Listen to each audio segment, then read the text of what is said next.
Bonjour à tous et bienvenue au Comptoir des légendes, votre podcast mythologique.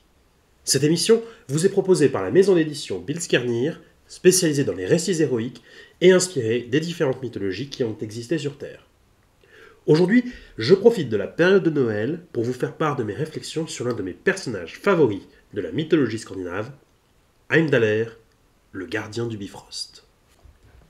Dans la mythologie nordique, Heimdallr est un dieu particulièrement important, bien que n'étant pas souvent au premier plan dans les récits racontés par ces peuples. En effet, il occupe plusieurs rôles fondamentaux dans le bon fonctionnement d'Asgard. Tout d'abord, sa position de gardien du Bifrost, le pont arc-en-ciel, en fait naturellement le premier protecteur du royaume des dieux. Il décide de qui entre, qui reste à l'entrée du domaine divin.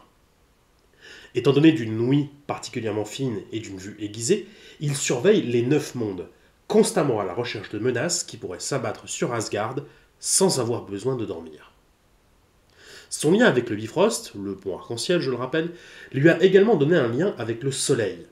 En effet, les arcs-en-ciel n'apparaissant qu'avec la lumière de l'astre céleste, Heimdallr fut associé à cette lumière resplendissante qui permettait de voir les rayons lumineux traverser la voûte céleste. Il est d'ailleurs décrit comme le plus blanc de tous les dieux pour marquer cette affiliation à la lumière. Sa loyauté sans faille envers Odin et son attachement à la paix et à la tranquillité du royaume qu'il a adopté lui ont fait développer très rapidement une profonde haine envers Loki. Il fut le seul dieu qui ne chercha pas une seule seconde à sympathiser avec le dieu de la malice, et qui profitait de la moindre occasion pour l'affronter, si on lui en donnait l'ordre. Cette haine mutuelle vient aussi du fait qu'Heimdallr pouvait voir au travers des tromperies de Loki. Je cite Jean Audry, l'historien, à cet effet. Face à lui, Loki incarne la subversion sous toutes ses formes, destructrice de cet ordre et cause de la décadence qui conduit à la catastrophe cosmique. D'ailleurs, cette haine culminera durant le Ragnarok, où les deux dieux s'entretueront dans un duel à mort. Et là, très subtilement, j'ai glissé un élément capital lié à Heimdallr. Comme je le disais, il est très attaché à la paix sociale et à la tranquillité du royaume. L'un des mythes principaux impliquant Heimdallr est celui où il s'est rendu sur Terre pour y introduire le système des classes sociales dans la société humaine et ainsi la structurer. Se faisant passer pour un voyageur et prenant le nom de Rig, Heimdallr se rendit sur Midgard et eut 3 fils avec 3 femmes différentes. Avec la première, il eut Jarl, qui deviendrait le premier noble. Avec la deuxième, il eut Karl, qui représenterait les hommes libres, le commun des mortels. Et avec la troisième, il eut Thrall, qui serait le premier esclave. Ainsi, il ordonna les 3 grands statuts des hommes dans la société scandinave, leur donnant les bases de leur civilisation. Le fait de créer ainsi l'ordre social fait de Heimdallr un dieu primordial, un dieu de l'ordre sacré, un pilier du monde. Si Tyr incarne l'ordre au sein de la société et le respect des lois humaines, Heimdallr, lui, représente le respect des lois naturelles et cosmiques.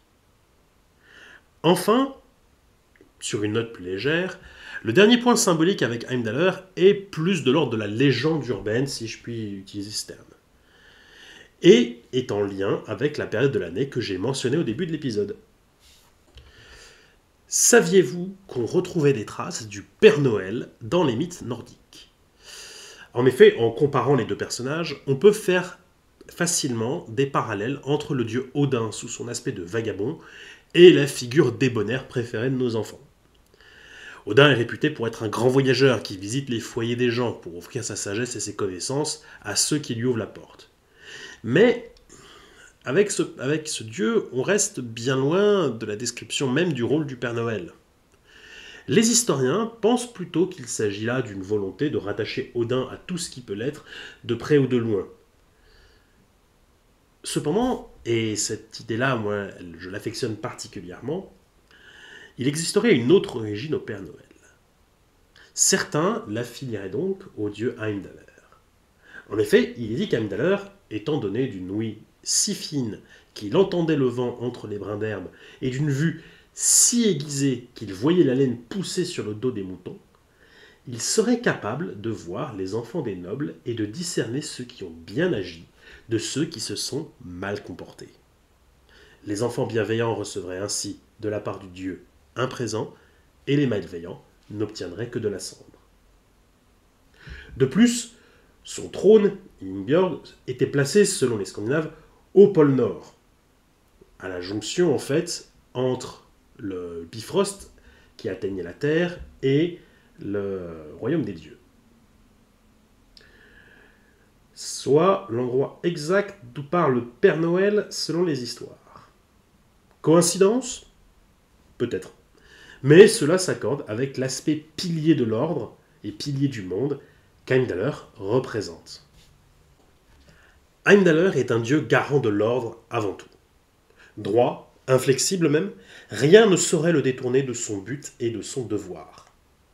Si certains peuvent trouver cela psychorigide, et je vous vois tous ceux qui me demandaient sur les bouquins des dédicaces au nom de Loki, je pense qu'au contraire, c'est un contrepoids nécessaire au chaos ambiant qui existe dans l'univers.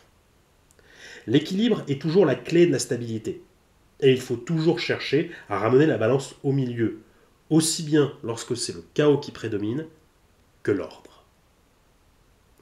En attendant, c'est sur ces mots que je vais vous quitter. J'espère que cet épisode vous aura plu. N'oubliez pas que vous pouvez toujours nous soutenir en vous abonnant à l'émission et en partageant vos avis et vos retours en commentaire. N'hésitez pas non plus à partager ces réflexions à vos amis et à vos proches, aussi bien réunis autour d'un festin convivial qu'un soir auprès du foyer. Si vous souhaitez en savoir plus sur mon travail et découvrir des histoires centrées sur les mythologies et reprenant les thèmes et motifs des grands récits d'autrefois, rendez-vous sur le site billskernir.fr. En attendant, je vous dis à bientôt au comptoir des légendes, et n'oubliez pas que c'est mené par nos histoires que nous dirigerons notre avenir. Bonne journée et joyeux Noël.